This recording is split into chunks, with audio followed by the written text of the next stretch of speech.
বলে সময়ের থেকে কিছু হয় না। আগে চোখ দেখাচ্ছিল, এখন হাত পা ধরে ক্ষমা চাইছে।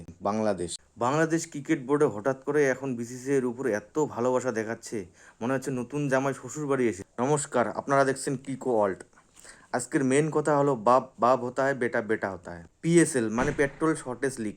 এই পেট্রোল শর্টেজ লিগ থেকে 4জন প্লেয়ার চলে গেছে। David Warner, Adam Zampa, Hasan Ali আর আজম খান সবাই ছুটিতে চলে গেছেন।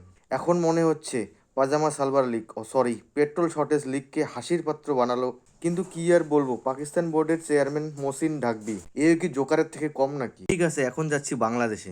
বাংলাদেশ ক্রিকেট বোর্ডের চেয়ারম্যান হাত জোর করে ক্ষমা চাইছে ইন্ডিয়ার কাছে। কারণ যখন পকেট খালি হবে তখন তো বড়দের কথা মনে পড়বে। আমি বুঝি না বাংলাদেশ কেন পাকিস্তানের পিছনে পড়ে থাকে। পাকিস্তানের নিজেরাই খাওয়ার জোটে না। যাই হোক, পাকিস্তানকে সাইডে রাখি, বাংলাদেশের একটু মারি।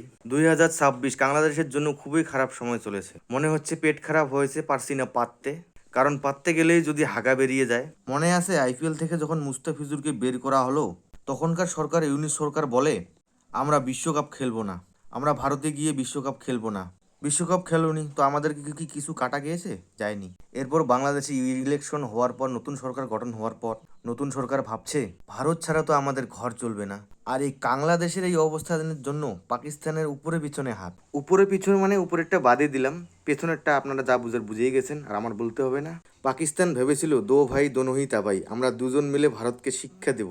তাই পাকিস্তানিদেরকে বলতে চাচ্ছি, তোমরা আমাদের কি শিক্ষা দেবে? তোমরা তোমাদের প্লেয়ারদের টাকা দাও আগে। মানে ভাবা যায়, পাকিস্তানের প্লেয়ারদের টাকা দেওয়ার মতো টাকা নেই পাকিস্তানের। তাই বাংলাদেশ যখন সবকিছু বুঝতে পারছে যে পাকিস্তানের সঙ্গে হাত মেলালে ওরা তো ডুববে ডুববে, সঙ্গে আমাদেরকে নিয়ে ডুববে। আর ঠিক পাকিস্তান সেটাই করেছে। আর এখন বাংলাদেশ ভয় পাচ্ছে যে আমাদের পরিস্থিতি যেন পাকিস্তানের মতো না হয়। তাই বলি, বেশি ভারত বিরোধী না করে চুপচাপ থাকো, ভালো ব্যবহার করো। ভালো ব্যবহার করলে ভালো ব্যবহার পাওয়া যায়। যাই হোক দর্শকবৃন্দ, তোমরাও ভালো ব্যবহার করো। যদি চ্যানেলে নতুন হয়ে থাকো, like comment share and subscribe অবশ্যই করে যাবেন।